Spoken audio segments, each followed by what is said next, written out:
ಕುಣಿದ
mediocre. ಎರಡು word ಇದೆ, ಫ್ಯಾಂಟಾಸ್ಟಿಕ್ ಅಂಡ್ ಫ್ಯಾಬ್ಯುಲಸ್. ಆ ಫ್ಯಾಂಟಾಸ್ಟಿಕ್ ಅಂಡ್ ಫ್ಯಾಬ್ಯುಲಸ್ ಅನ್ನ ಎರಡೂ ಸೇರಿಸಿದ್ರೆ ಏನಾಗುತ್ತೆ? Fantabulous. So it was indeed a fantabulous performance by doctor Arunachalam. ಆದ್ರೆ all of us just saw the dance. ಆ ಡ್ಯಾನ್ಸ್ ನಲ್ಲಿ ಇರತಕ್ಕಂತ ಸಂದೇಶ ಏನು ಅಂದ್ರೆ, at any path, at any point in life, if you have the will to do, you can do it. ಅಂದ್ರೆ ಜೀವನದಲ್ಲಿ active ಆಗಿರಬೇಕು, ಆಕ್ಟಿವ್ ಇದ್ರೆ ಜೀವನ. ಆ ಒಂದು ಸಂದೇಶವನ್ನ ಅರುಣಾಚಲಂ ಅವರು ನೀಡಿದ್ದಾರೆ. One huge round of good evening. ಎಲ್ಲರಿಗೂ ಸುಂದರ ಸಂಜೆಯ ನಮಸ್ಕಾರಗಳು. ನಿಜವಾಗಲೂ ಈ ಒಂದು ಹೊಸ ವರ್ಷದ ಮೊದಲನೆಯ ದಿನ ತರುವುದೇ ಹರ್ಷ ಅಂತ ಹೇಳಿ ಈ ಒಂದು ಜನವರಿ 1ನೇ ತಾರೀಕು ನಾವು ಕಂಡಕ್ಟ್ ಮಾಡ್ತಾ ಇದ್ದೀವಿ. ಇದರಲ್ಲಿ ನಿಮಗೆಲ್ಲರಿಗೂ ಒಂದು ಸಂಶಯ, ಏನು ಈ ವಯಸ್ಸಾದ ಮೇಲೆ ಯಾಕೆ ಹಿಂಗೆ ಕುಣಿತಾರೆ, ಕಾಲು ಕೈ ತಿರ್ಕೊಂಡ್ಬಿಡ್ಬೋದು, ಇದು ಬೇಕಾಗಿತ್ತ ಇವರಿಗೆ ಅಂತ ಭಾಳಷ್ಟು ಜನಕ್ಕೆ ಮನಸ್ಸು ಕೆಟ್ಟೋಗಿರ್ತದೆ. ದಯವಿಟ್ಟು ನಾನು ಏನು ಹೇಳ್ತೀನಿ ಅಂತ ಹೇಳಿದ್ರೆ, ಪ್ರತಿಯೊಬ್ಬರಿಗೂ ತಮ್ಮ ಅಂಗಾಂಗಗಳ ಪ್ರತಿಯೊಂದು ಜಾಯಿಂಟ್ನ ಡೈಲಿ ಉಪಯೋಗ ಪಡಿಸ್ತಾ ಇರಬೇಕು. ಉಪಯೋಗ ಪಡಿಸ್ತಾ ಇದ್ರೆ ಬೆಂಡ್ ಮಾಡೋದಾಗ್ಲಿ, ಯಾವ ರೀತಿ ಮಾಡೋದು, ಉಸಿರಾಟ ಹೇಗೆ ಮಾಡಬೇಕು ಅನ್ನೋದನ್ನ ಕಂಟಿನ್ಯೂಸ್ ಆಗಿ ಪ್ರಾಸೆಸ್ಸು ಡೈಲಿ ಒಂದು ಅರ್ಧ ಗಂಟೆ ನೀವು ಮಾಡಿದ್ರೆ ನಿಜವಾಗ್ಲೂ ನೀವು ಯಶಸ್ವಿ ಗಳಿಸ್ತೀರಾ. ಇನ್ನೊಂದು ವಿಷಯ ಏನು ಅಂತ ಹೇಳಿದ್ರೆ, ಯಾರು 40 ವರ್ಷ ಮೇಲಾಗಿದ್ದೀರೋ ಅವರೆಲ್ಲರಿಗೂ ಒಂದು 3 ದಿವಸ ಕ್ಯಾಂಪ್ ಮಾಡ್ತೀನಿ. ಈಚ್ ಆ್ಯಂಡ್ ಎವ್ರಿ ಜಾಯಿಂಟ್ನ ಹೆಂಗೆ ಆಕ್ಟಿವೇಟ್ ಮಾಡಬೇಕು, ಉಪಹಾರ ಫುಡ್ನ ಯಾವ ರೀತಿ ಉಪಯೋಗಿಸ್ಬೇಕು, ಆಮೇಲೆ ಯಾವ ರೀತಿ ಚುರುಕಾಗಿರ್ಬೇಕು ಅನ್ನೋದು, ಪಟಾಕಿ ಥರ ಇರಬೇಕು. ಆಮೇಲೆ ಇದೇ ಥರ ನೀವು ಯಾರು ಕ್ಯಾಂಪಿಗೆ ಬರ್ತೀರೋ ನಿಮಗೆ ಟ್ರೈನಿಂಗ್ ಕೊಟ್ಟು ನನ್ನ ಜೊತೆಗೆ ಇದೇ ಸ್ಟೇಜ್ ಮೇಲೆ ಕುಣಿಸ್ಬಿಟ್ಟು ಪ್ರೂವ್ ಮಾಡ್ತೀನಿ. ಇದನ್ನ ಯಾತಕ್ಕೆ ನಾನು ಬಂದು ಈ ಥರ ಕುಣಿತಾ ಇದ್ದೀನಿ ಅಂತ ಹೇಳಿದ್ರೆ, ನಾನು ಹಾಗೆ ಹೇಳಿದ್ರೆ ನೀವು ನಂಬಲ್ಲ.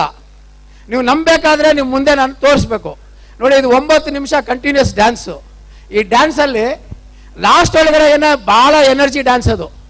ಆ ಡ್ಯಾನ್ಸ್ನ ಆಡ್ಬೇಕಾದ್ರೆ ಭಾಳ ಕಷ್ಟ, ಯಾಕಂದರೆ ಹುಡುಗರಿಗೂ ಫಸ್ಟ್ ಎನರ್ಜಿ ಡ್ರಾಪ್ ಆಗಿಬಿಡುತ್ತೆ, ಲಾಸ್ಟಲ್ಲಿ ಎನರ್ಜಿ ಬರಲ್ಲ. ಆದರೆ ನಂದು ಏನು ಅಂತ ಹೇಳಿದ್ರೆ ಒಂದು ಚಾಲೆಂಜು, ಪ್ರತಿಯೊಂದು ವಯಸ್ಸಲ್ಲೂ ಮಾಡ್ಬೋದು. ವಯಸ್ಸು ಮುಖ್ಯ ಅಲ್ಲ, ಇದು ನಮ್ಮ ಮನಸ್ಸು. ನಾವು ದಿನ ಏನೇನು ಕೆಲಸ ಮಾಡ್ತೀವಿ, ನಾವು ಯಾವ ರೀತಿ ಇರ್ತೀವೋ ಅದೇ ಥರನೇ ಆ ಕಮಾಂಡಲ್ಲೇ ಬಾಡಿ ಬಗ್ಗತ್ತೆ. ಇದಕ್ಕೆ ಸಾಕ್ಷಿಯಾಗಿ ನಾನು ಇವತ್ತು ಮುಂದೆ ಮಾಡಿ ತೋರಿಸಿದ್ದೀನಿ. ನೀವು ನಾನು ಮಾಡಿರೋ ಡ್ಯಾನ್ಸು ಕೆಟ್ಟದಾಗಿದೆಯೋ ಒಳ್ಳೇದಾಗಿದೆಯೋ ಭಾಳ ಪೇಷನ್ಸ್ ಆಗಿ ನೋಡಿದ್ದೀರಾ. ನಿಮ್ಮೆಲ್ಲರಿಗೂ ಧನ್ಯವಾದಗಳು, ನಮಸ್ಕಾರ. ಸರಳತೆಗೆ ಮತ್ತೊಂದು ಹೆಸರೇ ಡಾಕ್ಟರ್ ಅರುಣಾಚಲಂ ಅಂತ ಹೇಳ್ಬೋದು.